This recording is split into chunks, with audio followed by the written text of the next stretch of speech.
Blossom. And I'm Sami, and this is another episode of The Core. We are missing our number four, Serwah. She has started her new job today, but we'll try to do our best and fill in for her space. Today's topic is something that we've all been thinking about around mid to late March. With the coronavirus, this is very much a pandemic, especially in the United States. We're going to be discussing, what has this moment and continued moment for a long time has us thinking and how we've been working to really understand our own personal goals during this time and where we are as a community. So the first question I want to open up for all of us is that, what is the big thing you've been grappling with since stay-at-home orders were put in place? Blossom, you want to start? Yeah, I'll start.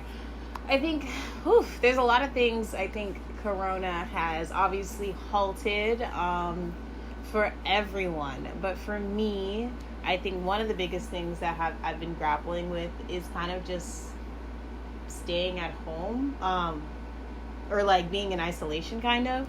I live with my family, and I think this is the first time within like 4 years that I've been here, like the longest time at one time, right? Because I was away at college in Maryland, and just being at home, it's so different. And so obviously I'm not like alone in that sense, right? Thank God we're all here, healthy and safe, and all that stuff. But I feel isolated regardless of how many people are around me. And I think because of the fact that I'm not allowed to go see friends or do certain activities, I think I would consider myself an adventurous person. Like before, I think in January of this year or February, I was taking pole dancing classes, not for like any weird reason, but just for fun, And so like Right. it was so much. Yeah, no, not any weird. No, I'm serious. No. I'm not saying any reason is not weird. I don't think there's any weird reason. That's what I'm saying. But yes. Yeah. Well, okay. No, whatever. Normal reasons for exercise. So, and so I wanted to do that. I wanted to take all these different types of classes now that I feel like I'm an adult and have a little bit of money, and outside of, to just have hobbies outside of work. And unfortunately I can't do that, and it really sucks for me because I feel like I had so many plans before I move out of my parents' house and all these things. And so that stuff kind of being halted has really put my mindset in a different framework, kind of thinking like, okay, all I do is work. What else is there? Like, I guess I can exercise. Even going to the gym is obviously in most states now still a problem to go to. So it's just been a lot, I think. So isolation in so many different senses, not obviously literal, thank God, again, my family's here, but isolation in the sense that I can't do the things that I wanted to do to try to just better myself as an individual. Mm-hmm. Oh, yeah. I think that word isolation was also huge for me too. Especially I was I was a senior this past spring. And when we left for spring break, they told us, oh, like you'll go home for like 2 extra weeks and then we'll be back. And I think no one made anything like serious of it. We're like, okay, yeah, fine. Like we'll go away and we'll be back and we'll have the rest of our senior year. Things will be okay. Corona will go away in a couple of weeks. We'll be fine. But little did I know that like that was like the last time we'd see a lot of our people in person, because everyone's from all around the country and all around the world. And for me, I think that this big thing has just been like really like adjusting to being alone and without being home alone and without having like any real like not objectives. What's the word? Anything like that makes you want to like keep working. Motivation, Yeah. Yeah. And like at first I had classes, but then like classes ended and now I'm sort of working, but I mean it doesn't take up a lot of time. And so going to the gym is hard. It's hard to work out. It's summertime. It's really hot.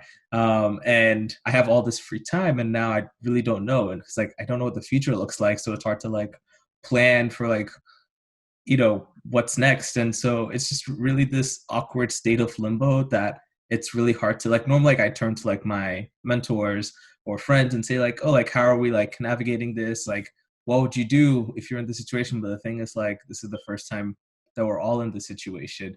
and no one really has like the perfect roadmap for getting out of it. So it feels very isolating, but at the same time, we're all like isolated together, and like we're all in this struggle really together. Yeah. So. Right. And, we've seen all the commercials ranging from Walmart, other products that really speak on us. We're all in this together all of a sudden. Despite the fact we're in a pandemic, they had enough time to turn around and make this a marketable opportunity. I'm telling you, got a raise. And, and that's exactly where we all are, right? Awoe in the class of 2020 and anyone, still in the college system, they had their college life disrupted. Blossom and I, fortunately, we made it out of that institution, graduating. We're not, tied to a place that's, very flimsy in terms of its policies, right? Even not only the whole grade policy, but whether or not they're going to have classes in person or digital and still have the audacity to charge people full price. Full tuition. Useless. Let alone the government or parts of the government saying international students, you must leave immediately if these things go online. Crazy. Right.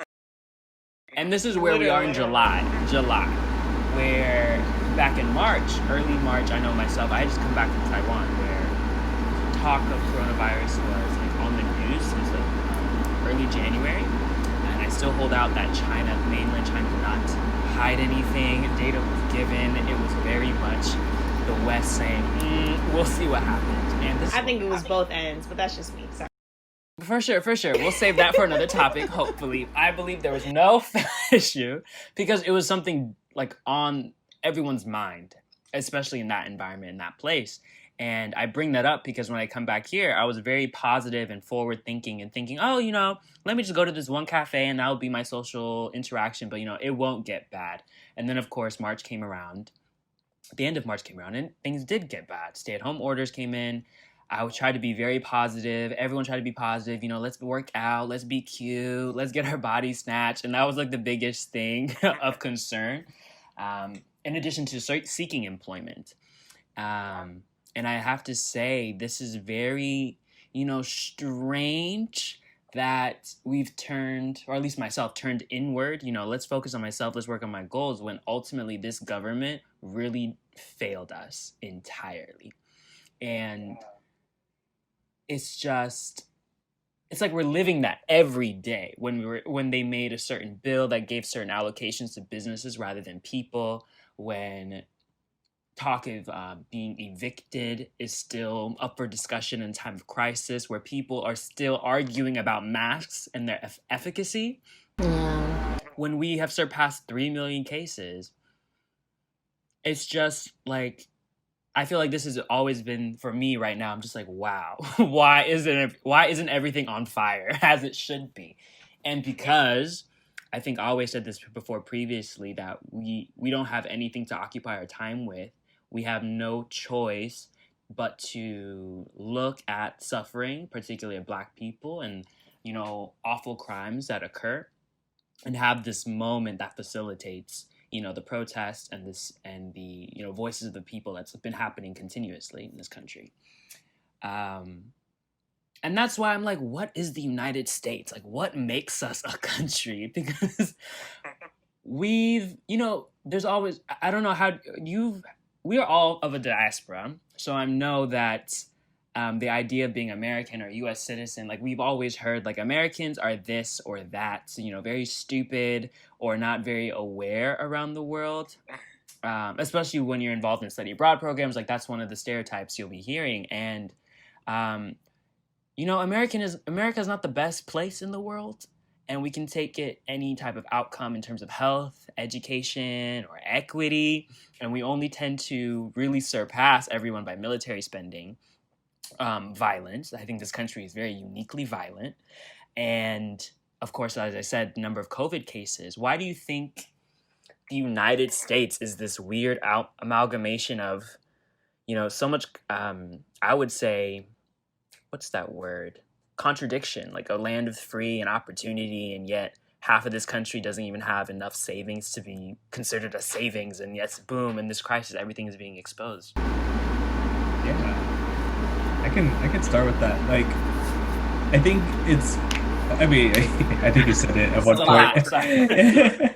I think you said at one point, people are idiots, and like I'm not even gonna like front. Like people are idiots and don't believe science and don't believe who isn't like the experts. They always say like go to school and get educated, and then they don't listen to any of the educated folks out there. It's just like That's okay, true. like you're ridiculous, and also like people have this like huge tendency to like politicize everything. Like now apparently like wearing a mask is like a liberal thing to do. And I'm like, since when is like taking care of my health a liberal thing to do?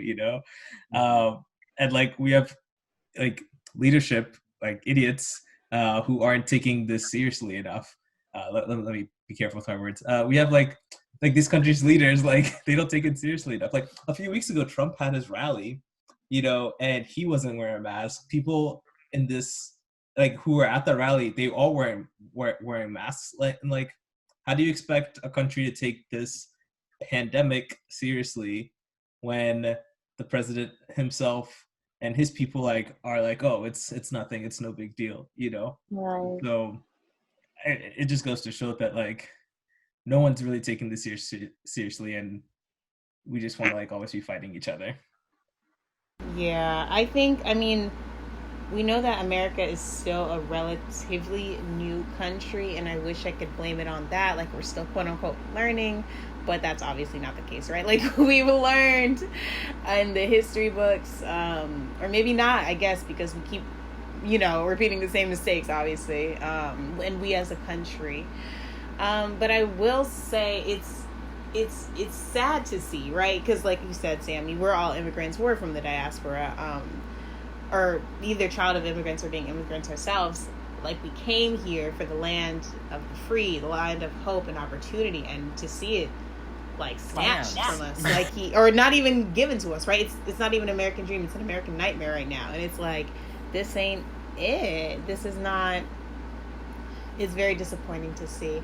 I think one of the reasons that is obviously economic. I think America has always primarily prided itself on, like, it's obviously a first world country, quote unquote first world country, that has a lot of ideals in structures in the founding of capitalism, innovation, always being ahead of the game, and all these things, and exporting technology, culture, and things like that around the globe, right? So it has such a dominating presence. But when you prioritize things like that over certain equitable things that should be equitable, like education, like health, like basic safety, I mean, this is what you get, right? Like, when America says, oh, this is not the government's responsibility to take care of its people, it's your responsibility to take care of yourself and help the government. And to a degree, that's a fair point. I think obviously we do need to take some self accountability and kind of just say, okay, well, I want to do this in my life, so let me do it, and no one's going to do it for me, right? And I think obviously being African, all of us, we know how that is, right? We're going to have to struggle and read our books or whatever to achieve your goals. But when you put that on such a gross scale, and large scale rather, it turns into something of narcissism and a true not caring of, I don't know the word, but a true like unconcern, disregard, apathy. Yes, a true apathy for your neighbor. And I don't think, and that's a very Western thing, very, again, American as well, or United States rather.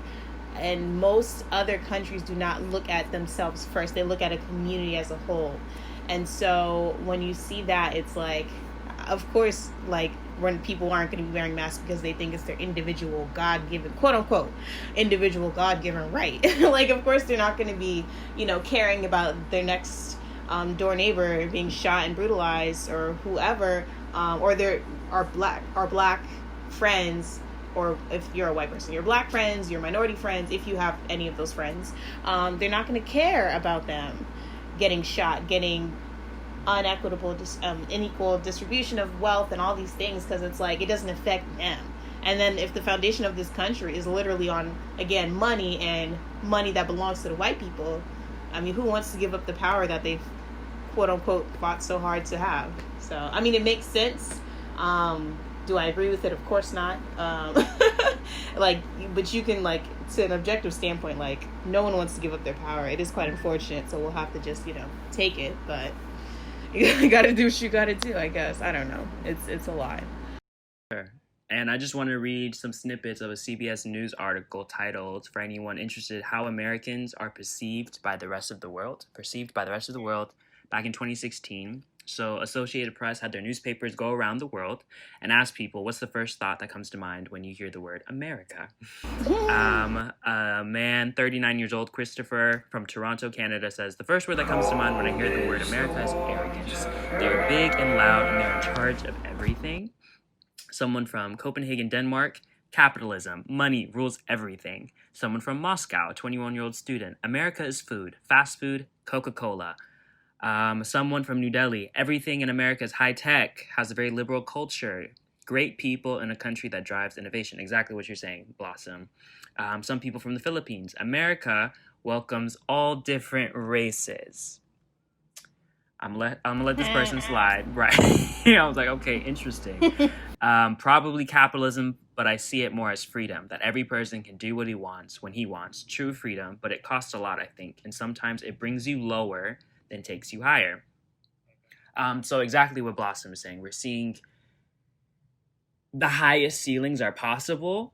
However, those are not possible avenues for everyone. And we're seeing the stark difference in number day to day on any metric of health outcome, income, especially when it comes to race, ethnicity.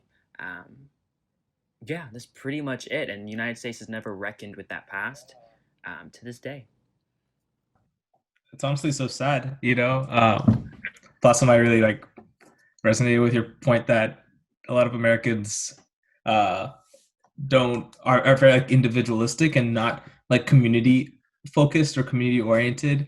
The whole idea of I don't want to wear a mask because it makes me uncomfortable, not thinking about potentially affecting everyone else. I think one of the recent reports are saying stuff like, if everyone wears a mask for the next 48 weeks, we can really improve the whole pandemic, especially here in the States. And people were really fighting back. I saw some people on Facebook, saying well, I don't have to if I don't want to. It's my body, my choice, and they're we of course people were what about other people? They're like, well, if you don't want to get sick, then just stay home. But then there lies in the issue, you don't understand that not everyone has the privilege of choosing to stay home. They have work, they're your essential worker, they're your server, they're your nurse, they're your they're everyone plays this role, but no one thinks about how everyone else in the community is living, and their own well-being. And when we add in layers of race and gender and socioeconomic class, and then it just waters down even more, Yeah.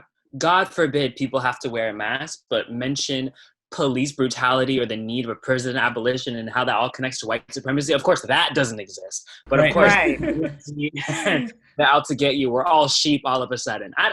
It's just, I'm asking myself constantly, what is really harder to believe? That the government is lying or invented this entire disease, or what that white supremacist thinking is the foundation of this country that we all need to recognize?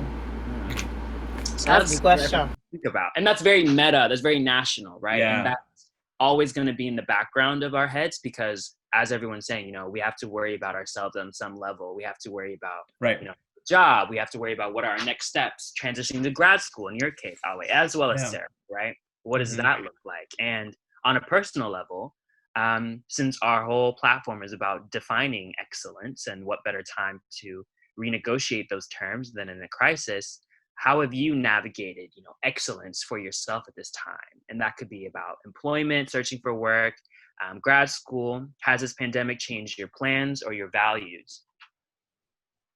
Yeah, I could start with, I think excellence during this time is very tricky, because I don't know, I think when it happened, when the pandemic first hit and we're all in quarantine, there were people who were like, if you don't come out of this quarantine with a new skill or like a new side hustle or a new something, then you've wasted your time. And we're That like, Blossom's LinkedIn page. Yeah. Some people- follow me on LinkedIn. yeah, and it's like, I think that forces us to like neglect how it might make us, how it can affect us on our own. You know, like what it's like living with someone who is more prone to getting sick. You know, and like how all that burden like shifts to you, and how you have to take care of those people, or how your own mental health is affected. And like trying to like force yourself, not forcing yourself, but like at the same time, where that line is, you know, because like we do have all this time, but also like we're privileged enough to have this time and to not have to be out on the front lines, or to be privileged enough to like not, you know, be in like a hot zone or any of that. So I think excellence is kind of tricky to define for me. For me personally, like luckily I have work that I can do virtually, and it's not that difficult. So I can just chill and watch anime and work. Like it's really not like, so it's not so like there's not a lot of pressure on that front. And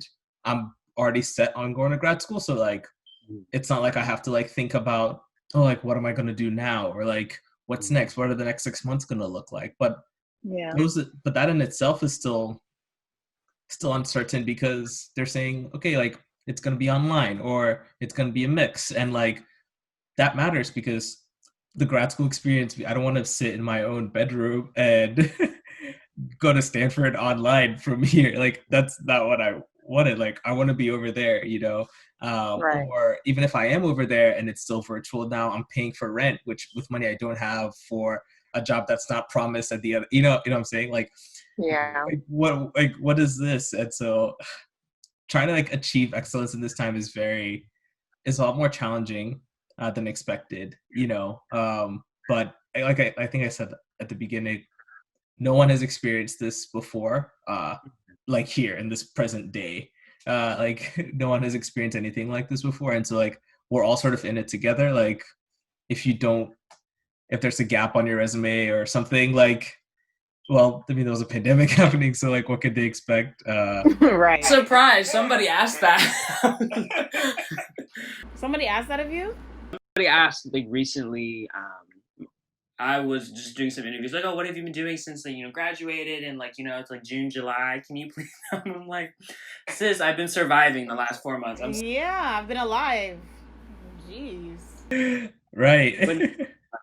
Exactly, you're right, Awoe. Mm-hmm. And so it's weird, because also like I do get urges. I'm like, okay, well, I do have all this extra time. Like, when else am I gonna be without not having like real commitments for an extended period of time? So maybe I should learn how to like code or do something like on the side. Maybe I should work on my own side hustle. And you try, and then the whole motivation comes up, and like, I don't know, then being Black in America and all these other like external factors, and you're like, what's my place in the world? I'm just one person. Like, so it's easy to feel small and like, but also feel energized. And it's just like this mix of emotions and like feelings. I don't know. It's a lot.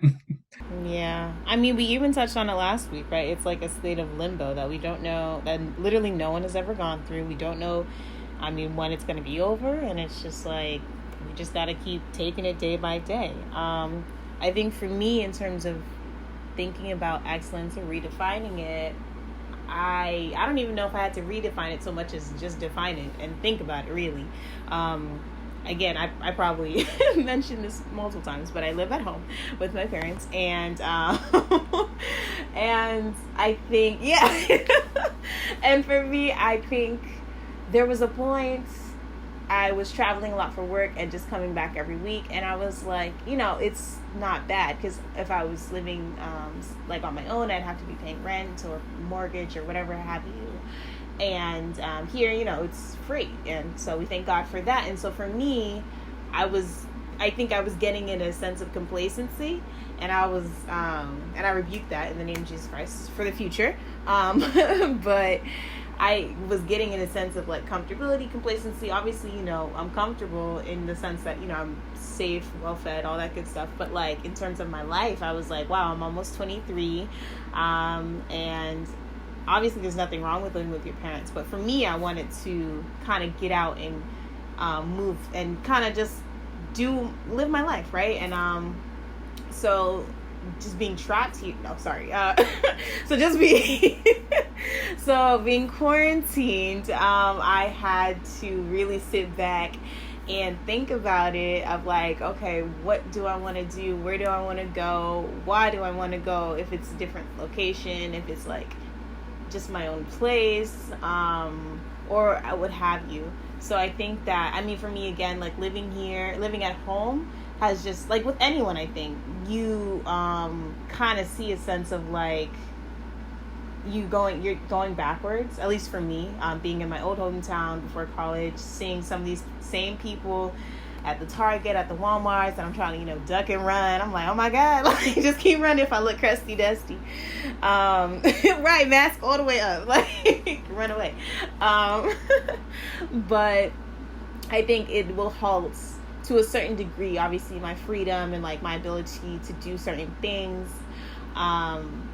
and just in terms of being an adult, right? So I told myself I need to go, and I think that defining it in this quarantine period has been for me, like, again, maybe moving and trying to redefine my life goals, and obviously work has been okay, so just I think life goals primarily, so like again, moving, my financial goals, my relationship goals, things like that, I've been really thinking about and solidifying myself on in terms of the quarantine.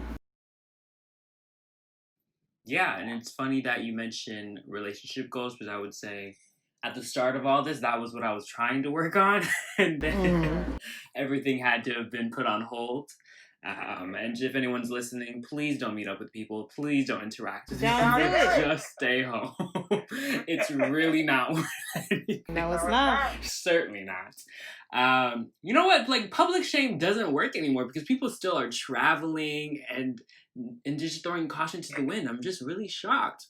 It's really weird. The people I like quote unquote talk to, they'll be like, "Oh yeah, I went to Miami last week." I'm like, "I'm sorry."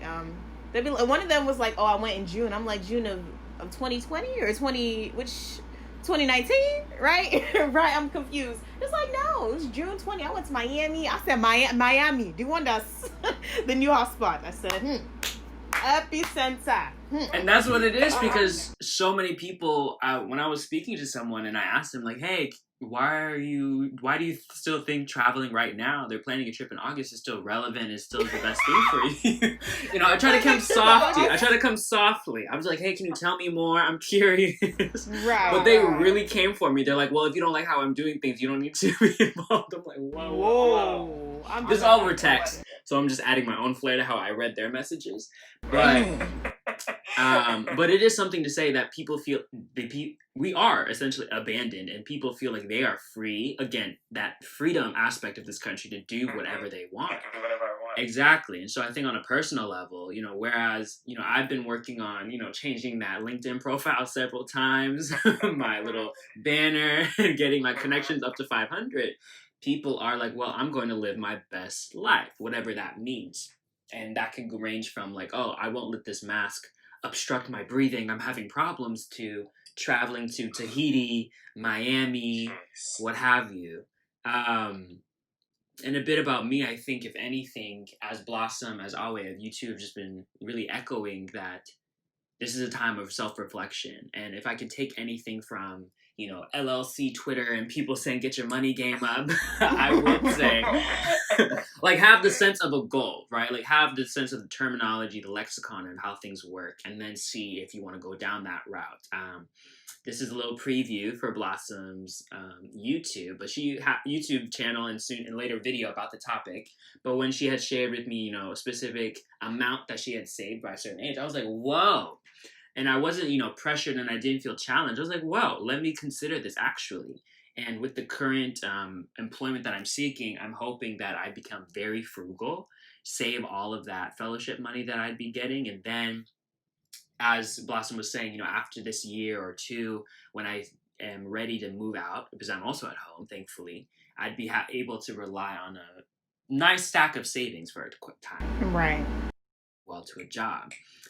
We'll see. We'll actualize it. You'll see the video sometime. By the time this airs, hopefully it's put out already. So follow me on YouTube, Blossom Taiwo. That's Taiw up now. There we go. Y'all heard her. Wait on it. And just to wrap up, every year, honestly, I think of our youth, anytime that we've been alive has been historical, whether it's been a release of a product.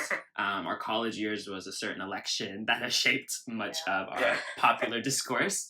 And now, again, in the middle of this, I got my ballot that there will be another election in the face of this.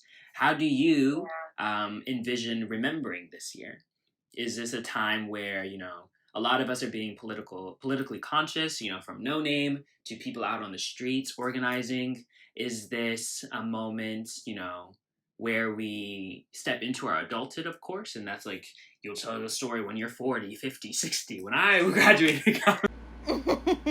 Back in my day, I was dealing with a pandemic. Y'all can handle it. Y'all know nothing. It was illegal to breathe. Exactly. Or, this very popular commercial or some saying that people say, a blessing in disguise. What do y'all think about how to remember this time? Well, I pray that I can say in January, at least this time next year, I pray I can say I remember this time as one of the most tumultuous, at least hopefully one of the only tumultuous times, or like egregiously tumultuous times, right? In at least my lifetime within American history.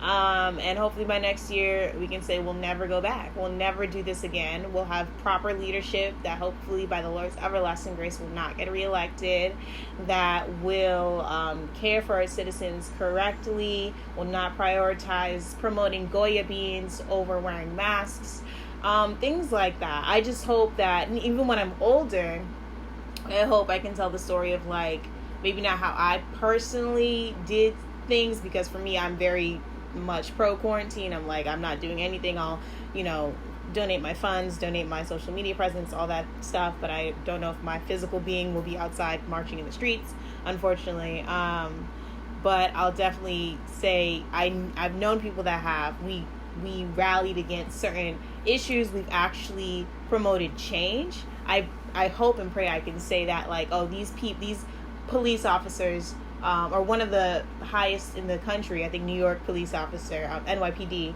has been defunded at least a little bit. We had certain goals as a Black community and we achieved it. Breonna Taylor's murderers were arrested and charged and found guilty. Like, hopefully I can say such positive things that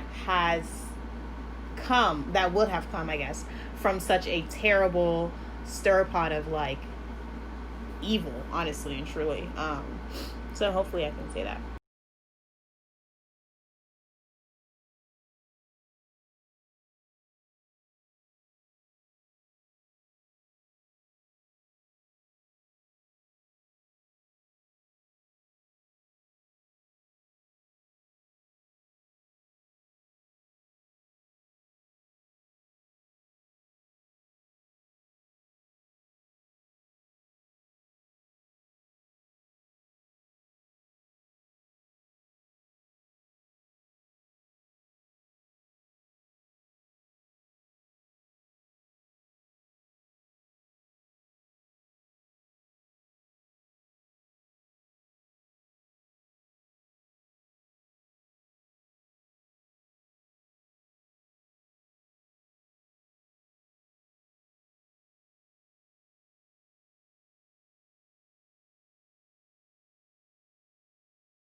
Yeah, and then for myself, recently the world having lost two particular leaders coming from the civil rights era, a time where a lot of people who like to cite that anti-blackness no longer exists.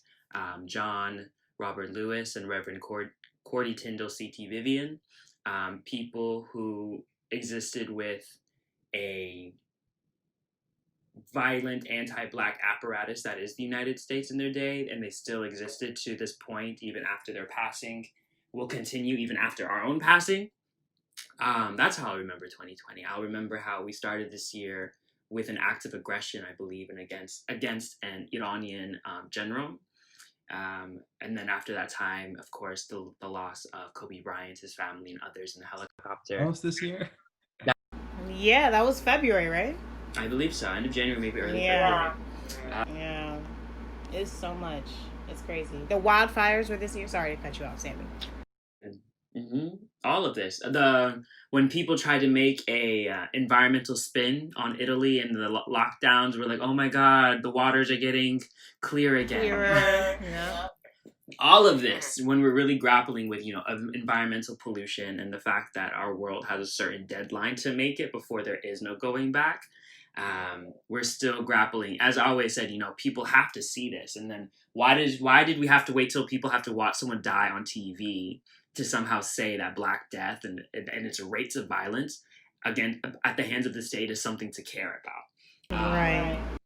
Where we have, and this is a time where exactly the moderates, the white moderates, or the people of color who didn't believe this, or the Black people who are like teenagers and still are trying to understand this. We have Angela Davis as a conduit and making very public events, as she's always been, but now particularly YouTube.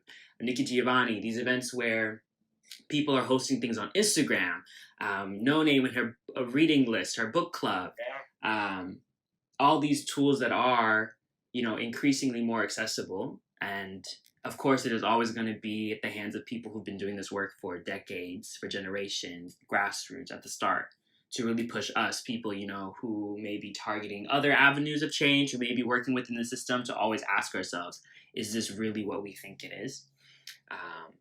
But yeah, that's pretty much how I would say 2020 is a year of reckoning, and it's not this cool, amazing, the revolution will not be televised. It is very sad, traumatic shit about how the end of the world is very much always present, especially when it comes to the end of our own lives, if anything.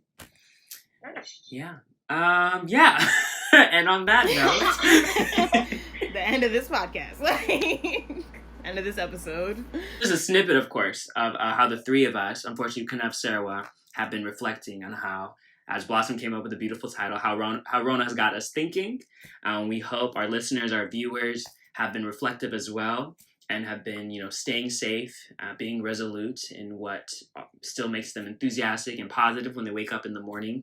And hopefully we will see each other and hear each other at the end of this. And yeah, that's just another episode of The Core. Thank you very much. Thanks, guys. Yeah. Bye-bye. See you next time.